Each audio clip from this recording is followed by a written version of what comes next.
Bismillahirrahmanirrahim. Assalamualaikum warahmatullahi wabarakatuh. Salam sejahtera buat kita semua. Kenalkan, saya Inna Sulma Indrawati yang insya Allah akan menjadi salah satu dosen pengampu pada mata kuliah strategi pembelajaran.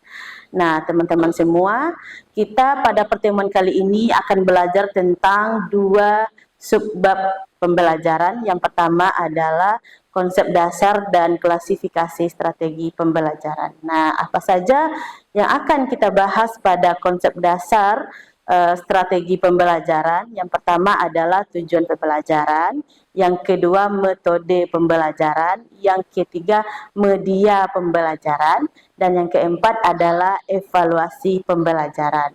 Nah, selanjutnya kita akan belajar tentang klasifikasi strategi pembelajaran. Nah, di sini kita akan belajar tentang pembelajaran langsung, yang kedua pembelajaran tidak langsung, dan yang ketiga adalah pembelajaran interaktif, dan yang terakhir adalah pembelajaran mandiri. Nah, untuk lebih detailnya dari apa-apa saja yang sudah Ibu sebutkan tadi, silakan teman-teman simak semuanya pada video yang selanjutnya. Silakan, selamat menyimak. Oke, teman-teman semuanya, sesuai yang sudah kita lihat ya pada video pembukaan yang sudah Ibu share, maka pada pertemuan pertama ini kita akan belajar tentang konsep dasar dan klasifikasi strategi pembelajaran. Nah, sebelum kita masuk kepada item-itemnya, maka kita perlu paham dulu apa itu strategi pembelajaran. Nah, strategi pembelajaran adalah cara-cara yang digunakan oleh pendidik untuk tujuan pembelajaran yang efektif. Ini mencakup pemilihan metode, teknik, dan media yang sesuai, tentunya memperhatikan juga karakteristik siswa dan materi pembelajaran. Nah, teman-teman semuanya, kita tinjau yang pertama itu dari tujuan pembelajaran. Dari tujuan pembelajaran ada lagi aspek yang kita perhatikan. Pertama, pengetahuan. Mempelajari konsep, fakta, dan prinsip-prinsip dalam suatu mata pelajaran. Yang kedua, keterampilan mengembangkan kemampuan praktis dan aplikatif yang dibutuhkan oleh siswa kita. Yang ketiga, sikap menanamkan nilai-nilai kepercayaan diri dan kebiasaan-kebiasaan yang positif. Nah, di samping kita mengajar, kita perlu juga ya menanamkan nilai-nilai dan kepercayaan diri dan kebiasaan-kebiasaan yang positif sehingga itu memang pantas dicontoh oleh anak didik kita. Selanjutnya kita tinjau dari karakteristik siswa.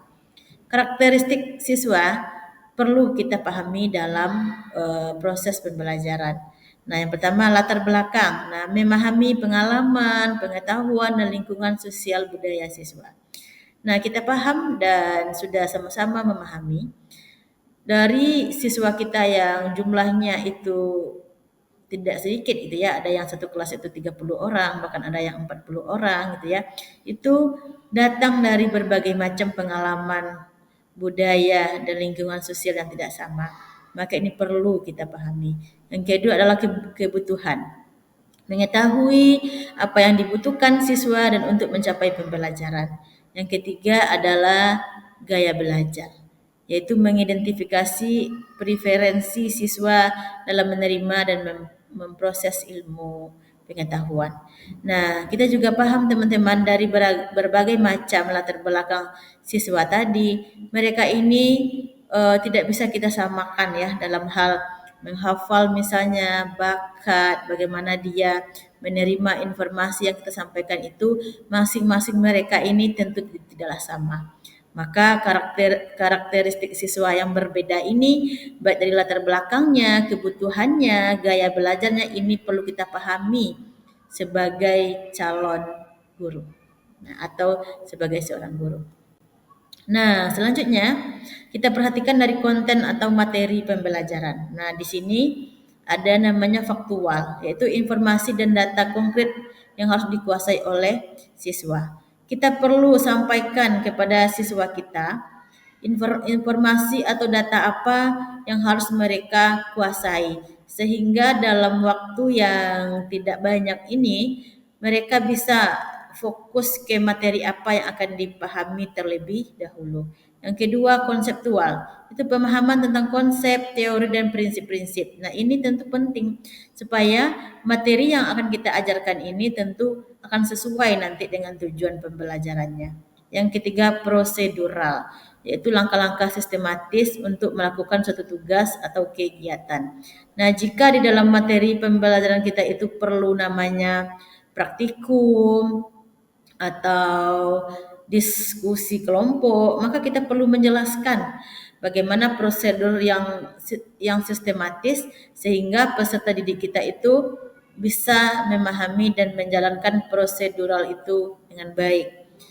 Dan yang keempat adalah metakognitif, yaitu kemampuan siswa untuk memahami dan mengatur proses belajarnya sendiri. Nah, kita perlu juga memberikan ilmu ya kepada siswa kita, bagaimana mereka itu kita bantu mereka itu memahami dan mengatur proses belajarnya sehingga dia punya gaya belajar sendiri-sendiri gitu kan. Nah, bagaimana dia bisa menyerap pelajaran itu dengan cara yang sudah kita ajarkan. Selanjutnya kita tinjau dari metode dan teknik pembelajaran. Ketika kita tinjau dari metode dan teknik pembelajaran, ada 3 metode dan teknik pembelajaran. Sebenarnya banyak teman-teman semuanya, namun pada kesempatan ini kita pahami 3 saja dulu. Yang pertama adalah expository, yaitu penyampaian informasi secara langsung dari guru ke siswa, seperti ceramah dan demonstrasi. Yang kedua, inquiry, mendorong siswa untuk menemukan informasi secara mandiri melalui investigasi dan penyelidikan. Ya, ini yang dibutuhkan pada abad 21 ini, yaitu pendidikan yang berpusat kepada siswa. Siswa diajak untuk bisa menemukan fakta sendiri, belajar sendiri, menggali ilmu-ilmu sendiri, sehingga nanti baru gurulah yang akan membantu mengarahkan. Nah, selanjutnya kolaboratif. Nah, ini adalah pembelajaran yang melibatkan siswa sehingga dia bisa berkomunikasi, berkolaborasi atau berkelompok dengan teman-temannya. Kita perlu menciptakan suasana ini karena di abad 21 ini keterampilan ini perlu diciptakan. Selanjutnya kita tinjau dari kita pahami yaitu klasifikasi strategi pembelajaran. Nah, yang pertama adalah berdasarkan pendekatan. Nah, tadi ada pendekatan expository dan inquiry ya. Expository tadi apa? Itu informasi yang langsung diberikan oleh guru. Nah, bahasanya ini bisa berpusat pada guru dan juga VS inquiry gitu ya.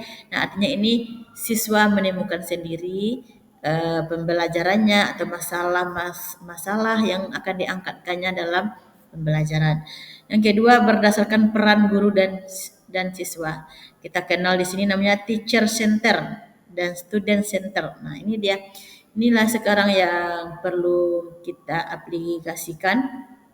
Ada saatnya pembelajaran itu adalah teacher center dari guru ke siswa dan juga ada saatnya dari student center dari siswa ke guru.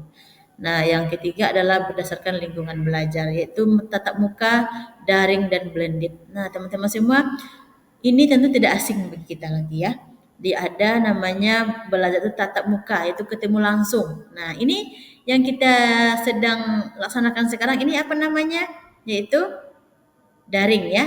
Nah, saya di sini, antum di sana gitu ya. Tapi kita tetap bisa melakukan pembelajaran. Nah, tentunya.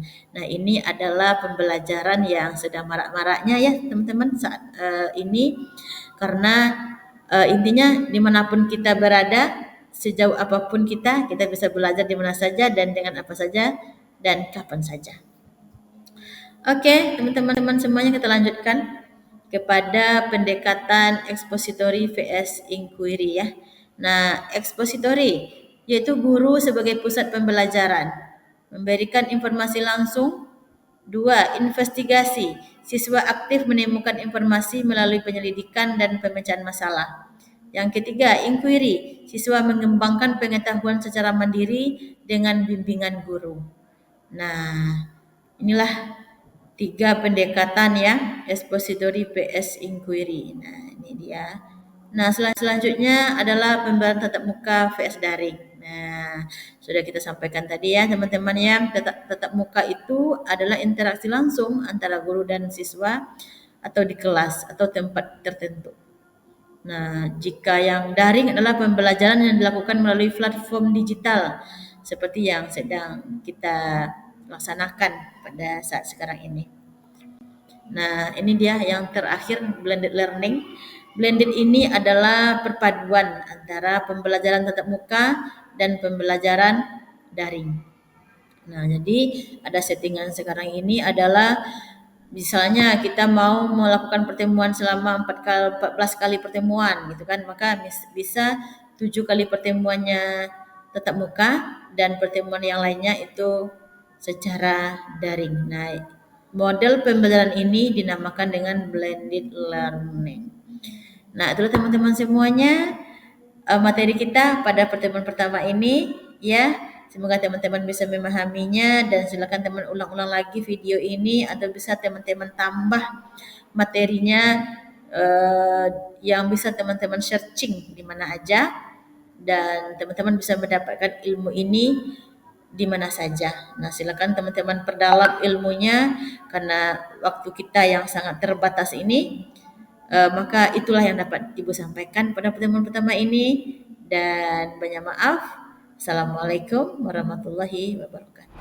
Oke, teman-teman semuanya, terima kasih sudah menyaksikan video tadi dan semoga teman-teman mendapatkan apa yang diharapkan dan semoga teman-teman juga mendapatkan kepemahaman dari apa yang sudah disaksikan tadi dan sampai jumpa pada video Ibu yang selanjutnya. See you.